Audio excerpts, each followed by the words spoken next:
ओडिशा पई बड़ गौरव आनिला किट विश्वविद्यालय कारण आयोजित हेब 61तम Femina Miss India grand finale आसंता एप्रिल रे एभली गोटे मेगा इवेंट किट कैंपस रे आयोजित हेबाकु जाउछि। किट कैंपस रे मेगा इवेंट आयोजन करा जिवो एने मुंबई ठारे किट एवं फेमिना मिस इंडिया मध्यरे गोटे बुझामणा पत्र स्वाक्षरित होईछि।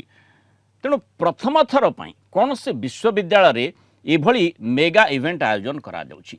या सहित देशर पूर्वांचल रे एमिति कार्यक्रम प्रथम थर किट रे आयोजित होउछि। किट ओ किस प्रतिष्ठाता डॉक्टर अच्युत सामंत उपस्थिति रे किट विश्वविद्यालय कुलपति प्रोफेसर शरणजीत सिंह एवं किट स्कूल ऑफ आर्किटेक्चर महानिर्देशक प्रोफेसर एस राय एवं टाइम्स ग्रुप पक्षरु एहार मुख्य कार्यनिर्वाही अधिकारी रोहित गोप कुमार ए बुझामणा पत्र स्वाक्षर करथिले। मुंबईर टाइम्स ऑफ इंडिया कार्यालय अनुष्ठित एक कार्यक्रम में फेमिना मिस इंडिया 2025 कर्मकर्ता समेत बहु विशिष्ट व्यक्ति उपस्थित थिले।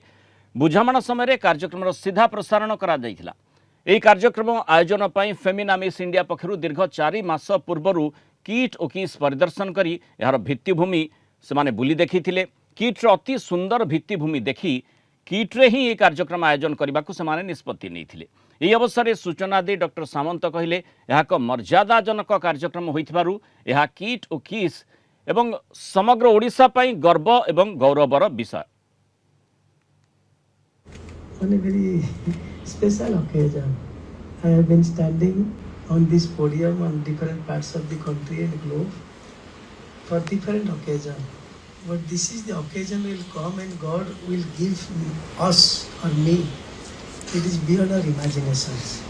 So thanks to Times Group and also definitely Femina Miss India Group headed by Rohit Gokumarji and his entire team. As he has told, his entire team came all the way to Odisha state and visited entire things. I am greatly grateful to you, Rohitji, that you and your team have chosen KIT campus for the 61st Femina Miss India at Odisha. Odisha is a very beautiful state, soil of Prabhu Lord Jagannath. And as it is told, for India's best kept secret, that is the Odisha. When you will go all, you will see the beauty of the entire Odisha state and particularly the capital city, Bhubaneswar.